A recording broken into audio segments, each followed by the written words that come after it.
काय झालं? कंटाळलास?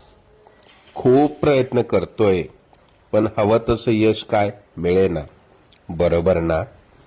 आता ही धावपळ सोडून कुठेतरी लांब निघून जावंसं वाटतंय ना?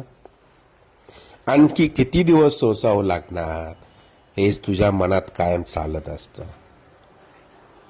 बाळा, आम्ही लवकरच तुला लहान बाळाच्या रूपात येऊन दर्शन देऊ. त्या क्षणी तुझ्या रडक्या भाग्यात सुखाचे सोन्यासारखे दिवस येतील.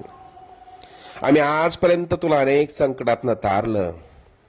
उद्या येणारे संकट कितीही बलाढ्य असलं तरी डगमू नकोस. आम्ही सदैव तुझ्या आणि कुटुंबाच्या पाठीशी उभे राहू. तुला जेव्हा आमची गरज वाटेल मनापासून हाक मार, आम्ही नक्की धावून येऊ. अरे, मायबाप मानतोस ना आम्हाला? मग तुला पैशांची गरज असताना सांगायचं ना.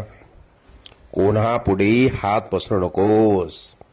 आम्ही आजपासून तशी वेळच येऊ देणार नाही. लवकरच तुझ्या मनात असलेली इच्छा पूर्ण होऊन अक्कलकोटला येणं होईल. येशील ना पेढे घेऊन अक्कलकोटला? सगळं मनासारखं होईल. निश्चिंत राहा. सेवा करा, सेवेकरी व्हा.